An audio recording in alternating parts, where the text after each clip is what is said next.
Aqui estamos hoje com Plínio Pires, que é especialista em licitações, contratos públicos, professor de pós-graduação, um dos maiores nomes da área do direito administrativo na área de licitações e contratos públicos. E hoje nós vamos falar sobre as licitações no ano eleitoral, quais são os problemas, o que deve ser evitado, quais são as cautelas, todas essas questões. E vocês podem deixar suas perguntas aqui e também, se você vir depois, no nosso YouTube e no IGTV, também você deixa seus questionamentos que a gente vai tentar esclarecer. A gente está retomando aqui de um problema técnico que tivemos e Plínio estava respondendo por que a administração pública tem que licitar, por que tem esse dever de licitar e por que isso é importante.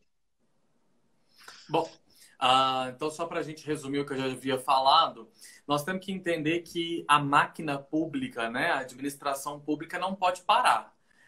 Nós, enquanto sociedade, nós necessitamos dos serviços públicos. Nós necessitamos da prestação do serviço público que chega até as nossas casas, que chega até os lugares onde nós frequentamos, que, enfim, que está intrinsecamente ligada ao nosso cotidiano. E aí eu exemplifico muito claramente isso quando a gente sai na rua e existe uma iluminação pública, existe um asfalto, ainda que muito precário em algumas cidades, isso é prestação de serviço público. Se as crianças vão para a escola e tem merenda escolar para que elas façam suas refeições, isso é prestação de serviço público. Se a população vai até um hospital público, por mais caótico que o seja, e ela é atendida por um médico que está lá, se é ministrado para ela um medicamento, se ela tem uma internação no hospital público, isso é prestação de serviço público. Então, a máquina pública ela não pode parar dia nenhum, hora nenhuma. Ainda que algumas máquinas públicas caminhem bem capenga, né? Como a gente fala aqui em Goiás. Ainda que algumas máquinas públicas estejam bastante defeituosas. Mas a prestação de serviço público é contínua e ela é permanente e é assim que ela tem que ser. Por isso, muita lenda existe Brasil afora do que pode ou não pode fazer em ano eleitoral. E nós temos um agravante esse ano. Nós temos que lembrar que prefeitos são ordenadores de despesa. Nós temos que lembrar que vereadores são ordenadores de despesa. E esse ano nós estamos falando de eleições municipais. Então nós temos muitos prefeitos, muitos secretários municipais que são agentes políticos que concorrerão ao pleito. Nós temos muitos vereadores que concorrerão à reeleição. E nós temos muitos servidores públicos que tiveram que se desincompatibilizar, né, para poder, então, participar do pleito de 2020. Por isso é extremamente importante que nós entendamos todos de modo claro o que esses gestores devem ou que esses gestores não devem fazer a respeito de licitações. Existe uma legislação no Brasil chamada Lei das Eleições, Lei 9.504, que ela traz um rol de condutas que são proibidas aos gestores públicos. E o que eu vou falar aqui, o que eu e Caio falaremos aqui hoje, são aquelas condutas que estão atinentes aos processos de contratação de obras, serviços e compras. Esse é o resumo do que nós vamos fazer aqui hoje.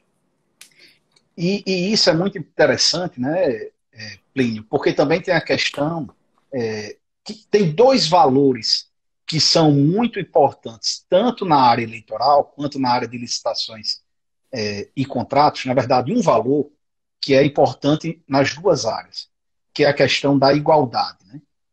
O direito eleitoral protege a igualdade de disputa e o direito de licitações e contratos públicos protege a igualdade tanto na questão da prestação do serviço, quanto também na escolha dos fornecedores e de quem são esses fornecedores. Então, eu acho que é um princípio, um valor que norteia muito bem esses dois ramos, vamos dizer assim, não é, do direito. Exatamente, porque agora o foco aqui está naquelas pessoas que têm o poder público em sua mão. As pessoas que têm o dinheiro público em sua mão, que podem fazer ações, que podem fazer projetos, que podem fazer obras, que podem adquirir produtos em prol da prestação de serviço público. Então, quando nós estamos falando de licitação em ano eleitoral, a regra básica aqui, falando de direito eleitoral, então, é exatamente equilibrar o pleito eleitoral. O que a justiça eleitoral ela prioriza é que não haja o desequilíbrio durante o pleito eleitoral. Então, aqueles que já são servidores, aqueles que já são agentes públicos e estão em processo de candidatura para uma reeleição, essas pessoas têm condutas que são, então, a elas impostas para que esse equilíbrio durante o pleito eleitoral realmente seja prevalecido, né? Queria deixar um abraço aqui para o Tiossi Júnior, do portal Estações Municipais, que deixou um oi para nós, e para o Batista, meu querido lá de São Luís do Maranhão, que também está aqui nos assistindo, deixou um oi. Mas, continuando, Caio, fica à vontade. Plínio, então acho que um ponto que a gente poderia falar, que é um conceito importante, tanto para os eleitoralistas quanto a turma das licitações e contratos que também estão aqui, o que são essas condutas vedadas, né? Que leitura você faz desse Instituto de Condutas Vedadas e como administrativista, como você enxerga o que são essas condutas, quais são as finalidades, qual o regramento legal, como é que isso está positivado na legislação? Bom, o primeiro passo que a gente tem que tomar tem que tomar consciência da alteração do calendário eleitoral, né? Agora nós temos uma nova data já marcada, já definida pelo Tribunal Superior Eleitoral, pelo TSE, e o TSE então já marcou para 15 de novembro. Tá certo? Tô correto? 15 isso, de novembro, né? Isso, primeiro correto. turno. Então, isso, a emenda constitucional 107, aprovada pelo Congresso. Exatamente. E aí o TSE já publicou, então, depois disso, as suas orientações em relação a esse novo calendário aprovado pelo Congresso. Então, nesse sentido, nós temos que pensar o seguinte: a lei coloca alguns prazos. A lei de eleições, a lei 9.504, ela coloca alguns períodos a partir dos quais algumas condutas, então, são vedadas.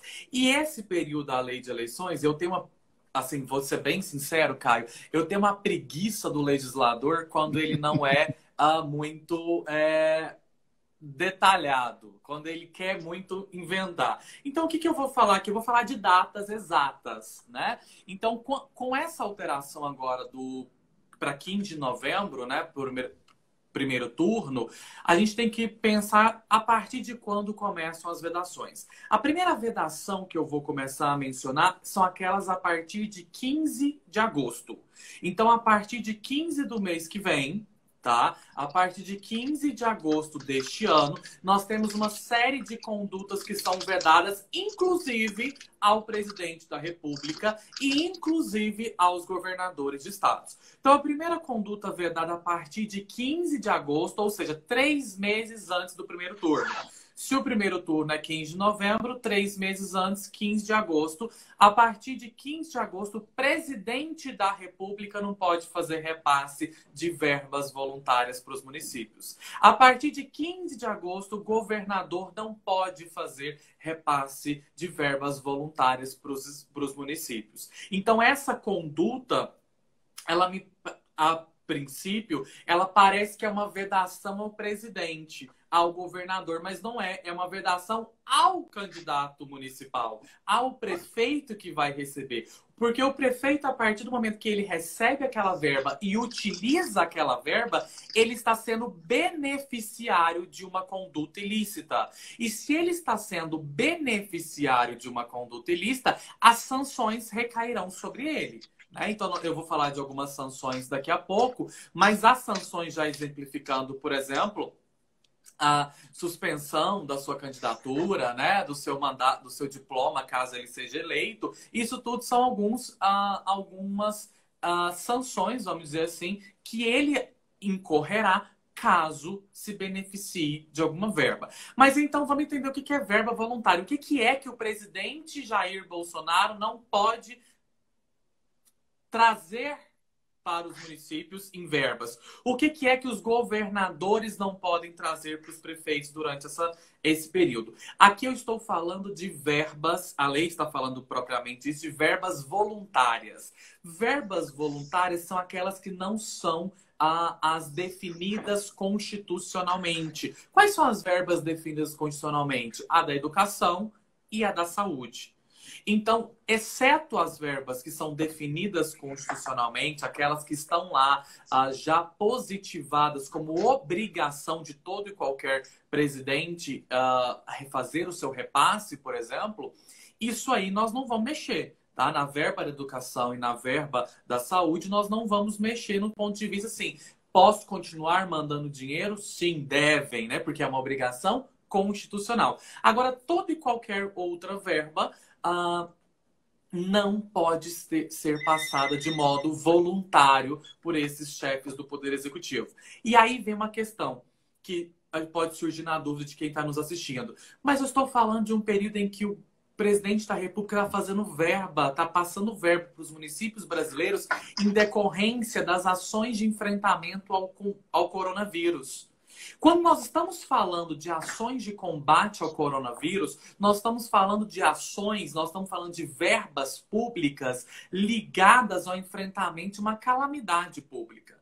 E essas verbas ligadas ao enfrentamento de uma calamidade pública, elas são sim lícitas. Então, ainda que nós tenhamos então verbas sendo destinadas pelo período da calamidade, essas verbas não vão se enquadrar na proibição da Lei 9.504, que é a Lei das Eleições. Então, essa é a primeira proibição. Posso passar para a segunda ou quer comentar? Eu acho que tem um comentário que é importante, que a própria lei, onde é que você vai encontrar isso? Você, colega advogado, você vai procurar essas condutas vedadas lá no artigo 73 da Lei das Eleições.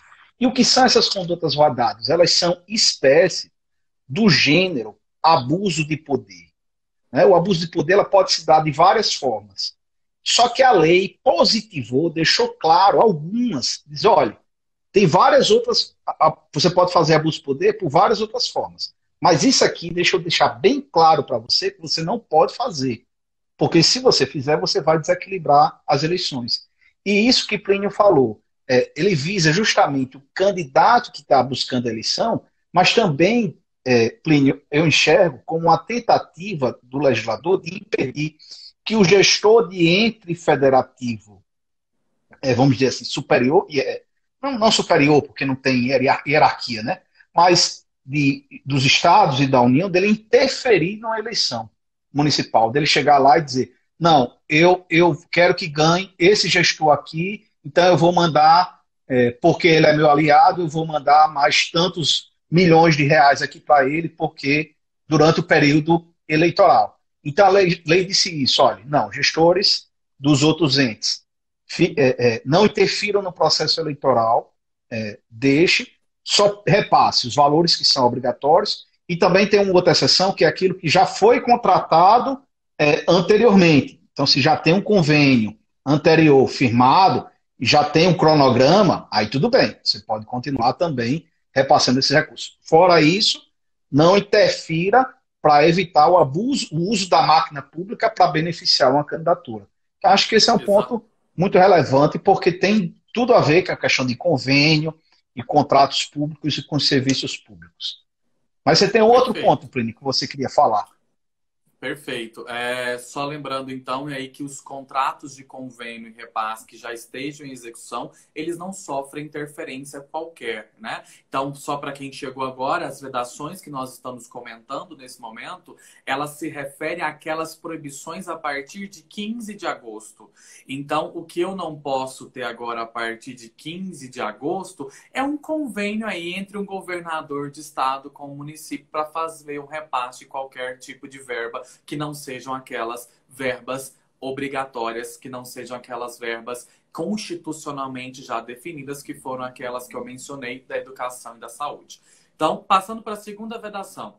A segunda vedação tem a ver com publicidade, tá? A partir de 15 de agosto, órgãos públicos, entidades públicas, atos envolvendo a prestação de serviço, atos envolvendo a execução de uma obra, a execução de um serviço ou alguma campanha daquele município, elas estão proibidas de serem publicadas. Elas estão proibidas de serem exteriorizadas nos meios de comunicação, tá? Somente se for uma campanha, por exemplo, vamos fazer uma campanha de vacinação. Reza, Caio, reza que semana que vem vai sair a vacina do coronavírus, um exemplo. Ixi. E aí, um exemplo que seria maravilhoso, inclusive, né? Então, imagine que semana que vem sai a vacina do coronavírus. E o município, então, ele precisa fazer a sua campanha publicitária de onde vai ser... Na verdade, não é uma campanha publicitária, é uma campanha informativa, mas ela pode acabar sendo desvirtuada para uma campanha publicitária. Então, a partir de 15 de agosto, se houver alguma campanha de algum ato, de algum serviço, de alguma obra pública, só se for envolvendo calamidade pública, só se for envolvendo alguma situação que envolva uma grave ocorrência, uma grave necessidade pública. Caso contrário, de jeito nenhum, tá? Em hipótese nenhuma, é a vedação da publicidade. Partindo para a terceira vedação, pode falar. Deixa eu comentar um pouquinho isso, porque isso, colegas advogados, eleitoralistas, isso, 9 entre 10 ações de representação por conduta vedada estão relacionadas a esse dispositivo da questão da publicidade. Porque Plínio ainda vai falar, porque também tem a questão da verba gasta no primeiro semestre. Agora, o que acontece principalmente também? Além de não veicular novas publicidades institucionais, a jurisprudência do TSE diz que o gestor tem que tirar aquelas publicidades que já estão veiculadas. Então, tem que tirar das redes sociais, tem que tirar do site, deixar o site só com os serviços básicos. Ele não pode manter a publicidade institucional naquele período, porque isso vai desequilibrar também as condutas. Então, você é advogado de oposição em eleição majoritária, assim, veja que isso é representação pronta, já deixa a inicial pronta, que vai ser um ponto, possivelmente, uma ação que você vai ajuizar. Porque o gestor ele não tira a publicidade do ar, principalmente nos sites, redes sociais. Se tiver um outdoor, tem que cobrir a publicidade do outdoor daquela instituição. Então, fiquem antenados nisso, porque isso que Plínio falou é muito importante. Kelly fez uma pergunta. Kelly perguntou se for uma campanha da Organização Mundial de Saúde. Aí, Kelly, como está ligada a grave e urgente necessidade pública, eu estou presumindo que a sua campanha está ligada a alguma questão de saúde pública, né, vindo da OMS, perfeitamente possível. Aí não há vedação nenhuma, tá? Nenhuma. Só uma dica. E nesse caso, o gestor tem que pedir autorização da Justiça Eleitoral. A Justiça Eleitoral faz um crivo sobre a publicidade para autorizar. Então, o gestor ele tem que pedir autorização. Olha, eu tenho uma campanha da OMS que eu tenho que veicular. Ele pede, a Justiça Eleitoral defere e ele vai e veicula. Muito bem, Plínio, vamos avançar aí. O que temos? Vlamir aqui fez uma pergunta. Vlamir é aluno nosso do Você Eleitoralista, fez uma pergunta aqui sensacional, viu, Plínio? Ele perguntando se pode fazer privatização de serviço de saneamento básico antes da campanha eleitoral. A gente vai deixar isso para o final, viu, Vlamir? Vai estar aqui anotado. Então, a terceira vedação é a partir de 15 de agosto, vereador e prefeito que quiserem se reeleger não vão poder aparecer em rádio e televisão do horário eleitoral gratuito. Se não for dentro do período do horário eleitoral gratuito, vereador e prefeito que quiser se pronunciar não vão poder mais utilizar nenhuma dessas plataformas. E aí nós precisamos atualizar a legislação. A legislação fala rádio e televisão. Vamos pensar na internet também, né, pessoal? Porque senão, aqui como a gente chama o pessoal faz de bobo, né, Caio? E aí fala, a lei tá falando só rádio e televisão, então eu posso ir pra internet? De jeito nenhum. A vedação, é claro, que se estende, se atualiza, então ele não pode também fazer nenhum pronunciamento, exceto, vou trazer aqui mais uma exceção, exceto se a Justiça Eleitoral autorizar quando tiver diante uma situação grave, né, de risco, alguma situação que envolva uma necessidade urgente da população, aí, ok, ele possa fazer um pronunciamento. Exceto, a gente sabe que muitos prefeitos, muitos vereadores utilizam muito, né, principalmente as emissoras de rádio, para transmitirem muitas ações, muitas condutas, muitas situações do cotidiano do Poder Executivo ou do Poder Legislativo, mas esses gestores não poderão fazer isso a partir de 15 de agosto, que são os 3 meses que antecedem o nosso primeiro turno, marcado lá para 15 de novembro. Ok? Bem lembrado, Plínio. E tem colegas advogados, outra dica. Tem uma das hipóteses que justificam a ação de investigação judicial eleitoral é o uso indevido dos meios de comunicação social. Então, lembrem aí o que Plínio disse, e principalmente, onde tem rádio e TV, fiquem de olho, porque o uso indevido dos meios de comunicação social pode levar à cassação de mandato e inelegibilidade por 8 anos. Acho que Walter está perguntando uma questão em redes sociais particulares. Aí eu não vejo problema, né, Plínio? Porque aí é particular, não envolve o poder público.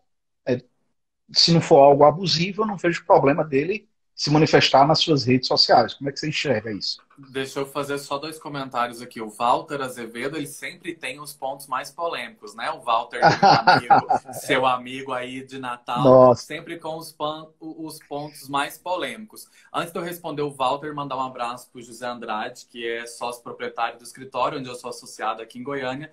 Um abraço, Zé, obrigado por você estar aqui presente. Então, respondendo o Walter, eu entendo que a utilização da rede particular dele, rede social particular, Facebook, Instagram,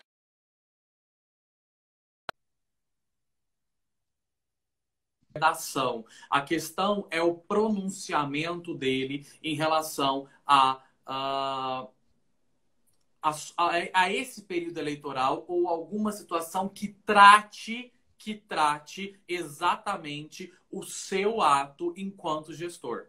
Tá? O seu ato. Então, ele vai fazer um pronunciamento para destacar alguma ação do seu governo, para destacar alguma campanha do seu governo. Totalmente vedado, na minha opinião. Tá? Exceto isso, eu não vejo nenhum problema para ele poder fazer nenhum pronunciamento nesse sentido, ok? Beleza, Walter? De acordo. O Walter, além de ser o representante da turma, é o futuro prefeito, a gente já sabe disso, né, Walter? E que está organizando a festa de formatura da turma que eu quero ir em Natal. O seguinte, uma próxima vedação que eu não sei se aí, eu acredito que aí também, Caio, deve existir muito, porque aqui em Goiás existiu por muito tempo, hoje menos, mas ainda existe, que são as inaugurações de eventos, de obras, etc., que contrata-se shows artísticos. Eu não sei se aí no Rio Grande do Norte isso é muito comum. Aqui em Goiás era até mais habitual. Hoje em dia não é tão habitual mais. E está vedada a contratação de shows pagos com verba do município. Então, o município que quer fazer qualquer inauguração, vamos inaugurar uma creche, vamos inaugurar um hospital, vamos inaugurar uma rua, um asfalto novo numa rua, num bairro. A partir de 15 de agosto, nada de show artístico contratado com verba do município. Isso, aqui ainda é bastante comum, aqui no Nordeste como um todo, Plínio. Ainda é algo bastante que acontece muito. Ainda é algo que a cultura do pão em circo, infelizmente, ainda não foi tão superada também no nosso Nordeste. Mas na Venezuela você está falando, né? No Brasil, não. Essa política que você está referindo aí não é no Brasil, não, né? Bom, além dele não poder contratar show artístico, ele também não pode se fazer presente. Uma vedação expressa da lei também, a partir de 15 de agosto, é que esse candidato à reeleição, ele não pode, em hipótese nenhuma, fazer a sua presença e estar presente no evento de inauguração a partir de 15 de agosto. Beleza? Até aqui, ok? Então foram aí 5 vedações que envolvem os 3 meses que antecedem o período eleitoral. Então, a partir de 15 de agosto, foram essas 5 vedações que nós acabamos de mencionar. Tem uma pergunta aqui para nós, deixa eu ver aqui. Professor Plínio, sobre licitações de obras, é permitida a ordem de serviço no período eleitoral? Vou falar, Mônica, de Vitória, Espírito Santo. Daqui a pouquinho eu te respondo essa pergunta. Pode esperar aí que eu vou falar sobre isso. Então, vamos falar agora de uma outra vedação que envolve o período do primeiro semestre que nós já enfrentamos. Nós já passamos o primeiro semestre do ano eleitoral, né, de 2020, já estamos no segundo semestre. E o que estava proibido nesse primeiro semestre? Que aí é uma questão que vai caber, com certeza, muitas ações de investigação aí eleitoral, né? E, enfim, para verificar, e eu acho que isso é uma das grandes... Existe muito ilícito envolvendo o que eu vou falar agora. Eu vou resumir. Eu vou ser direto. As pessoas abusam muito nesse primeiro semestre ou nos últimos anos. E isso pode muito caracterizar abuso do poder político e abuso do poder econômico do gestor público que está ali com o dinheiro público na mão. E o que é isso? O que ele não podia fazer esse ano? Realizar despesas com publicidade que exceda a média dos gastos dos últimos 3 anos. Então, 2019, 2018 e 2017. Quanto é que ele gastou? Qual é a média de gastos dos últimos 3 anos? 2017, 18 e 19. Nesse primeiro semestre, tem muito gestor público que, incrivelmente, Caio Vitor, ou inacreditavelmente, ele consegue gastar em 6 meses o que ele não gastou em 3 anos. Com o quê? Com publicidade. Eu já fiz processo licitatório de contratação de agente de publicidade. É um processo super difícil. Existe uma lei específica para contratar agentes de publicidade. É um processo milionário, né? E não se gasta muito nos 3 primeiros anos. Chega em 2020, se tem gastos muito exorbitantes. Então fiquem de olho, porque isso é conduta ilícita, isso é conduta vedada. Isso pode acarretar numa impugnação aí à candidatura. Isso pode acarretar aí em ações que envolvam a diplomação desses gestores, caso sejam reeleitos. Beleza, Caio? Eu acho que tem uma questão que a gente poderia tratar, Primo, porque como teve o adiamento, isso foi um pouco alterado pela emenda constitucional, que ele fala justamente que os gastos liquidados com publicidade institucional realizada até 15 de agosto de 2020 não poderão exceder a média dos gastos dos 2 primeiros quadrimestres dos 3 primeiros anos.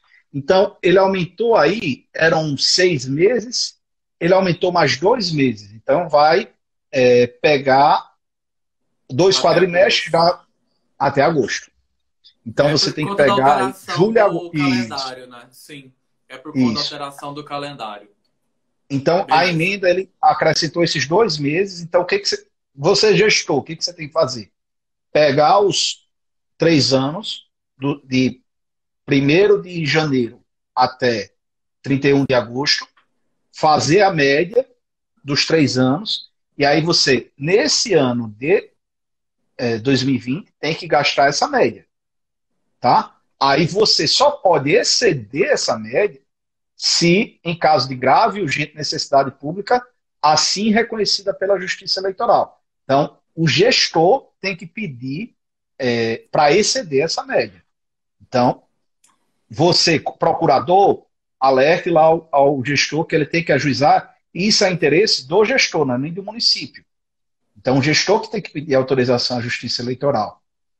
E você, oposição, advogado da oposição, vai investigar esses gastos para saber se o gestor está ultrapassando ou não porque aí, como o Plínio disse, pode justificar uma representação por conduta vedada, pode justificar uma ação de investigação judicial eleitoral por abuso de poder político, enfim, tem medida judicial aí para combater isso. Mas isso é um ponto, Perfeito. como o Plínio disse, muito importante. Então, nós tratamos aqui até esse momento praticamente 6 vedações. E aí, falando dessas vedações, antes de chegar ainda na questão das contratações, dos novos processos licitatórios, né, que é o que a Mônica também está mencionando aí, das ordens de serviço, eu queria já lembrar o seguinte: falamos de 6 vedações, mas então, se é vedado, tem que ter uma punição para quem descumpre. Se alguém descumpre o que é proibido pela lei, tem que ter uma vedação. Então, que sanções são essas? Que vedações são essas? A primeira coisa que a gente tem que entender é que a Justiça Eleitoral, o TSE, ele já fixou em alguns precedentes que a aplicação de sanção, ela sempre tem que levar a dosagem. Então, aquilo que a gente aprende lá do direito penal, dosagem da pena, ela também vem aqui na dosagem da sanção para o direito eleitoral. Então, as sanções, elas podem ser algumas. A primeira delas, e a mais óbvia, é a retirada daquela conduta ilícita ou a exclusão daquela conduta ilícita. Então, se tem um gasto com publicidade, tira a publicidade. Se o prefeito receber uma verba, manda bloquear aquela verba. Isso é, então, medidas de fazer o quê? Coibir a atitude ilícita que está sendo praticada, né? Então, essa é uma primeira hipótese de sanção. A segunda hipótese de sanção é que é multa, né?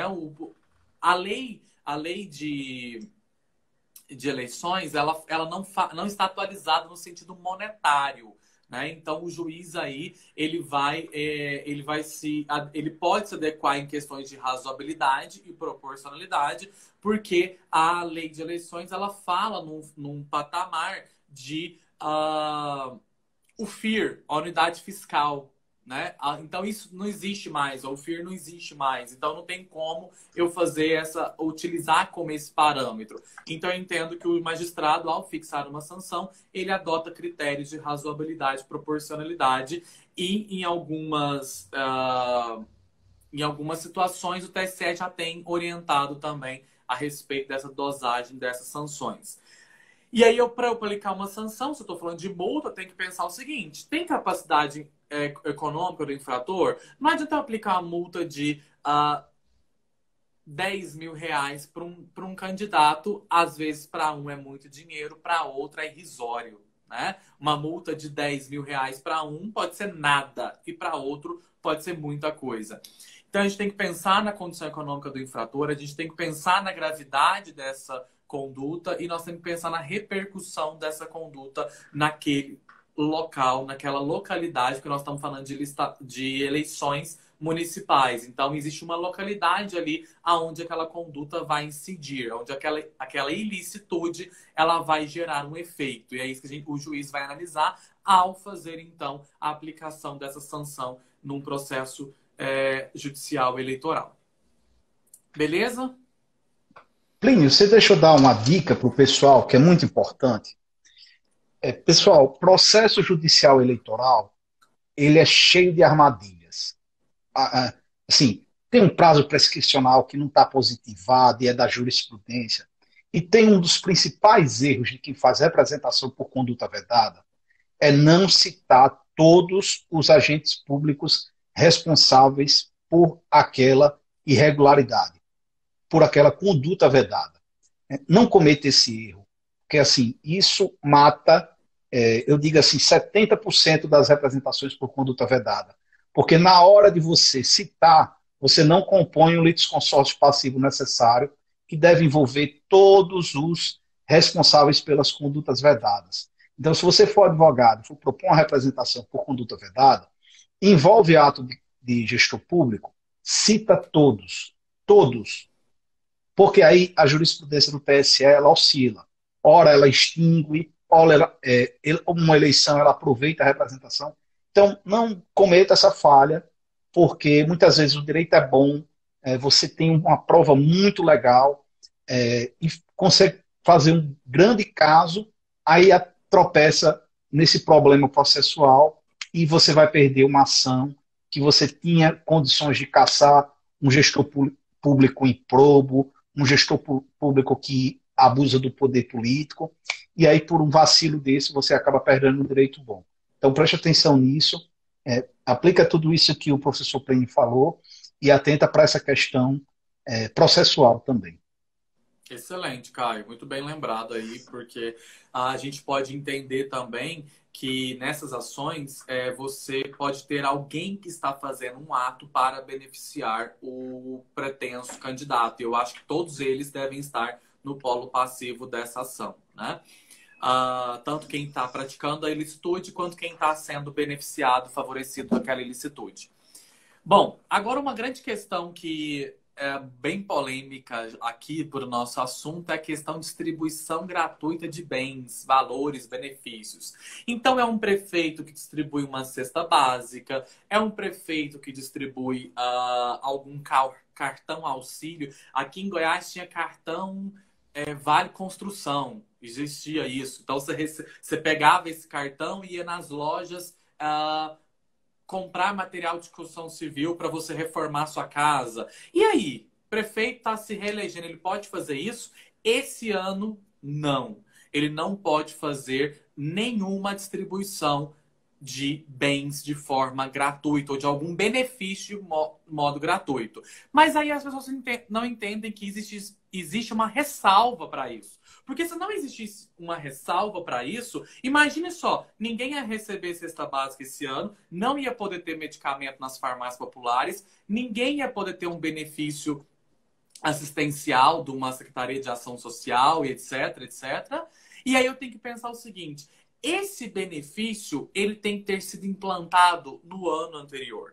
Esse benefício ele tem que ter tido uma autorização legislativa no ano anterior e já ter sido executado no ano anterior, tá? Agora, cuidado. Tem muito gestor que não presta atenção no abuso do poder político. Em qual sentido? Mais ou menos assim.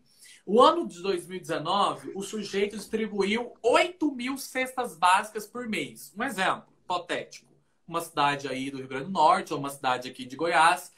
O prefeito, então, em 2019, distribuiu 8.000 cestas básicas naquele ano que antecede as eleições. Em 2020, ele está distribuindo 22.000 cestas básicas por mês. Como é que esse sujeito, como é que essa matemática explica você sair de 8.000 mensal em 2019 para 22.000 mensais em 2020? E aí eu acho que nesse ponto a justiça eleitoral ainda é um pouco muito leve. Muito leve, porque não há embasamento, ainda que se comprove, ainda que se justifique por meio de cadastros, por meio das famílias, ainda que você demonstre quem são esses beneficiários, isso, na minha opinião, é claro e óbvio que é um abuso de poder econômico e político. Agora, já aproveitando, nós estamos em ano de, infelizmente, de uma situação de pandemia.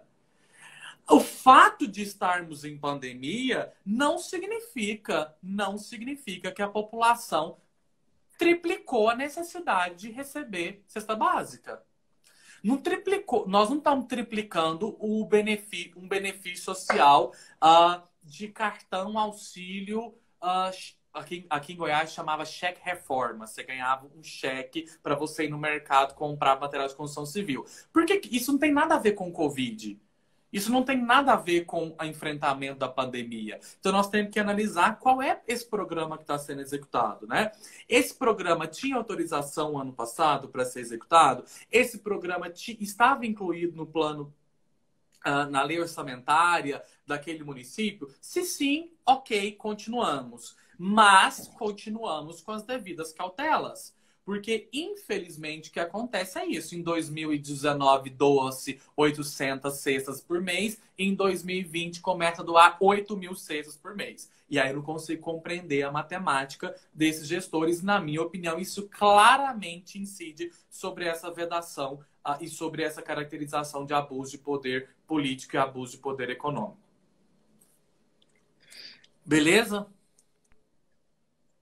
Eu acho que é isso, primo. E assim, a grande questão, até mesmo pela calamidade, é aquilo que você ensina muito bem nas suas aulas de direito administrativo, que você precisa justificar muito bem, né? Eu acho que uma lição que eu acho que é sua, dizendo o processo, todo o processo administrativo ele precisa contar uma história, né? Tem que falar o que aconteceu. Então, se um ato, se você consegue justificar bem com esses parâmetros, não essa situação que você triplica, quadriplica, porque aí você sai da razoabilidade, né? Você perde um parâmetro, você não conta uma fundamentação para você justificar aquilo.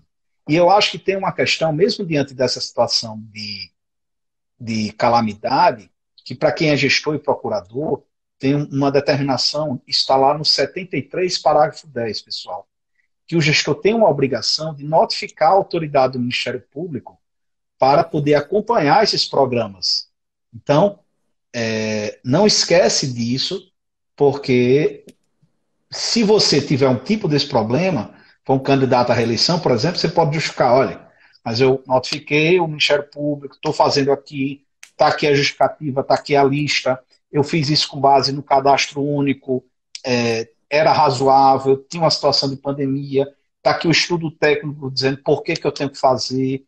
Sabe, se for fazer esse tipo de ação, tem que ter muito esse cuidado para você poder justificar. E isso vai ser fiscalizado. Tanto Corte de Contas, os seus atos perante os órgãos de controle externo normal e também pela Justiça Eleitoral. Então, Exatamente. fica Por bem exemplo, atento a isso.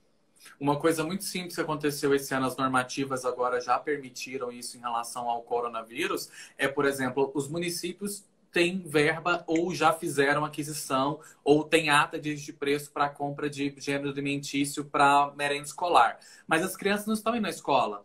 Mas as crianças estão em casa, elas precisam comer. E muitas crianças só comiam quando iam para a escola. Isso, infelizmente, é uma realidade em alguns lugares. Então, há a possibilidade, por exemplo, agora, de pegar a merenda escolar e fazer a distribuição desse gênero alimentício. Mas isso é uma exceção da exceção, né? Então, tudo que nós falamos até aqui agora, nós estamos mencionando a lei das eleições, nós estamos mencionando a lei 9.504. Mas agora eu queria pontuar aqui, Caio, a respeito da lei de responsabilidade fiscal. Eu quero chegar na lei de responsabilidade fiscal para responder a pergunta da Mônica, lá do Espírito Santo, e de alguns outros que podem estar com essa mesma, esperando esse mesmo momento. Que momento é esse?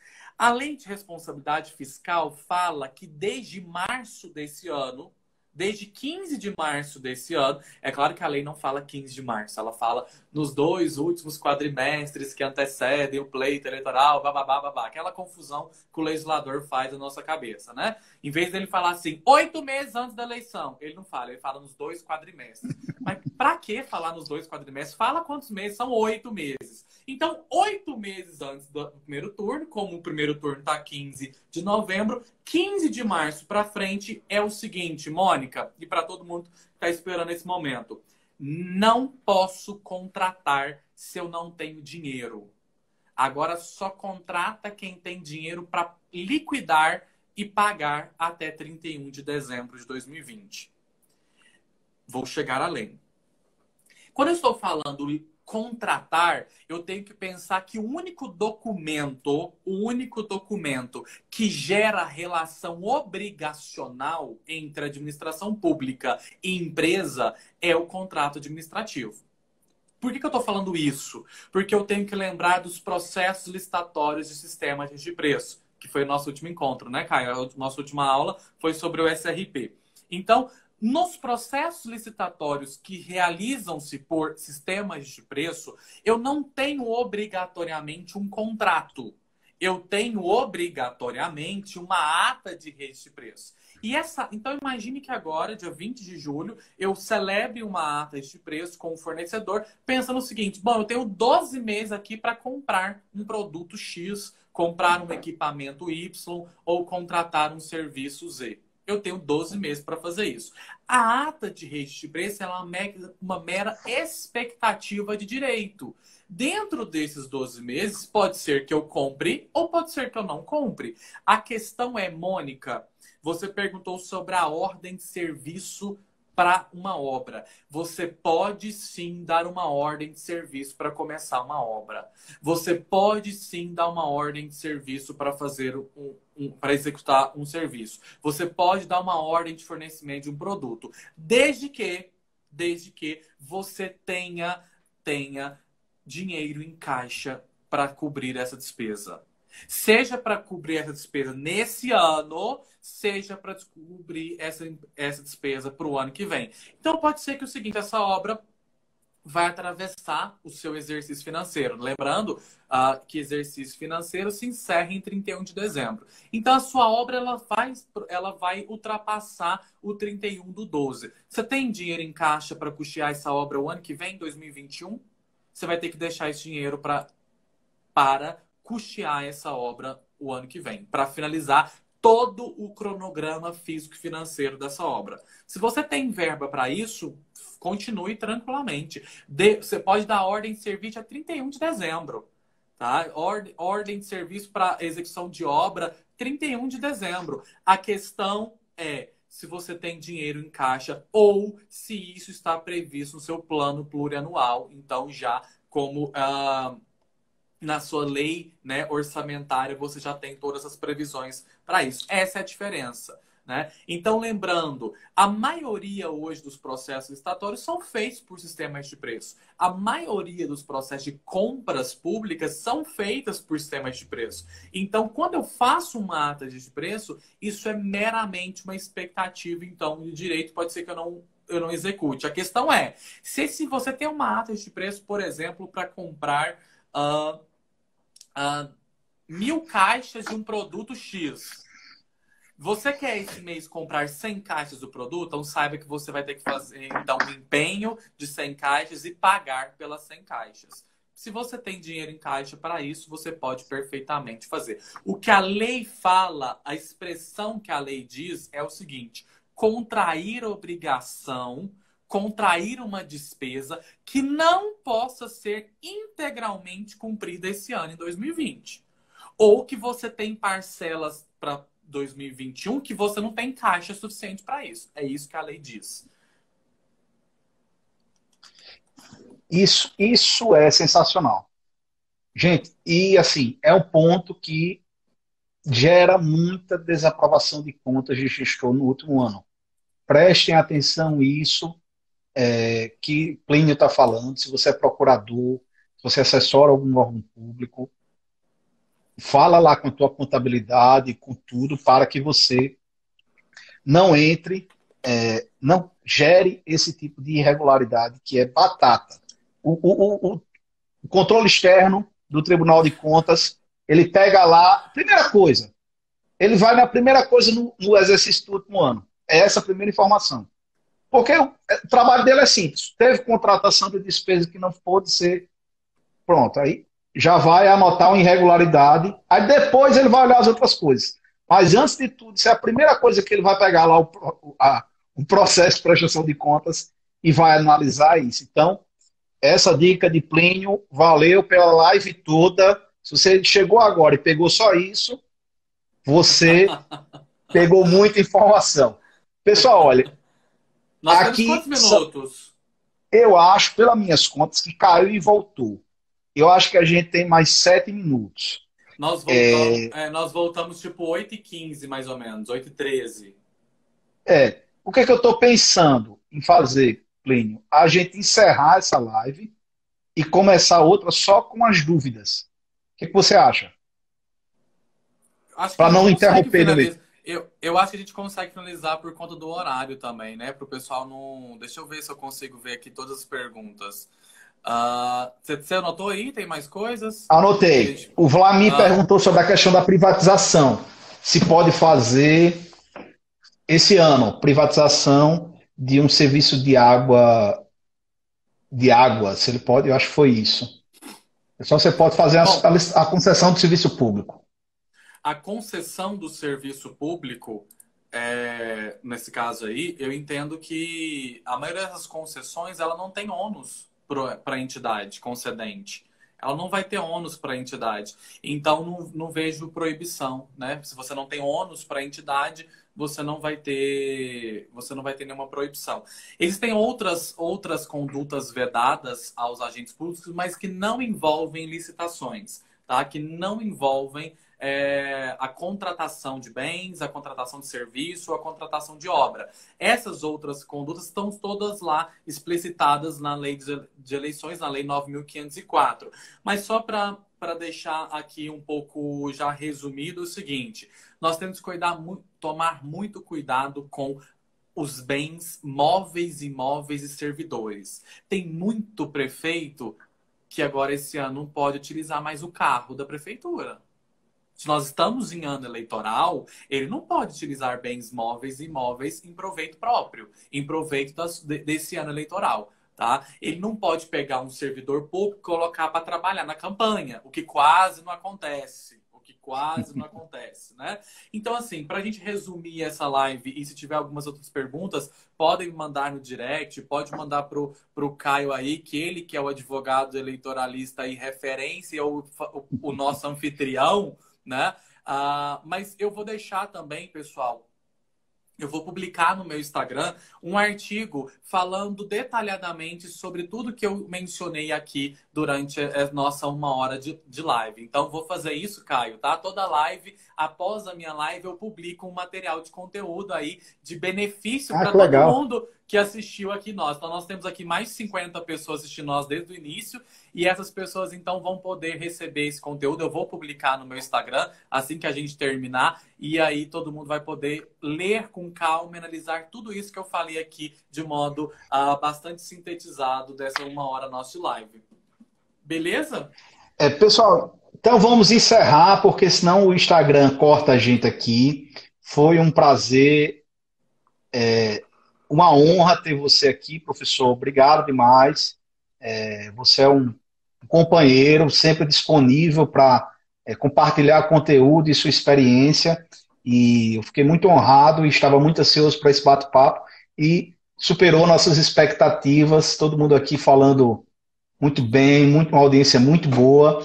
Obrigado, e você sabe que nossa terra natal e eu temos as portas sempre abertas para você. Muito obrigado, professor.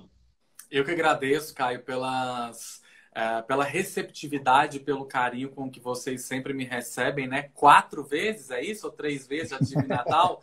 Eu acho que já perdi as contas. Eu sei que toda vez que eu vou para Natal, eu ganho um presente. Então, para o Brasil inteiro saber, toda vez que eu vou para Natal, eu ganho cachaça, né? Premiada internacionalmente, que o Caio Vitor sempre, na turma de Natal, sempre me presenteia, que é Samanaú, né? Então, Samanaú. Então, eu sempre recebo esse presente e tá aqui em casa, inclusive. Eu não vou tomar agora, mas tá aqui em casa para poder degustar sempre que eu quero uma cachaça boa. Eu tenho uma cachaça aí de Caicó, não é isso? No Rio Grande do Norte. Caicó. E premiado internacionalmente. Muito obrigado por toda a receptividade. Espero que realmente tenha sido muito proveitoso e vou divulgar esse conteúdo então para todos que me seguem, para os que te seguem também. Quem não me segue ainda pode me seguir aí para poder acompanhar esse conteúdo. Ok? Legal. E estou sempre à disposição. O que vocês precisarem, estou aqui em Goiás para poder aí, em breve, se Deus quiser, voltar a viajar esse Brasil inteiro para encontrar e reencontrar todos vocês. Legal. Pessoal, obrigado. Valeu, colegas advogados. Valeu, turma do Plínio. Um grande abraço. Vai ficar no nosso YouTube. E vocês podem deixar lá suas perguntas depois, enfim, mandar direct, que a gente está aqui para ajudar. Valeu, pessoal. Obrigado, Plínio. Valeu, turma. Um abraço.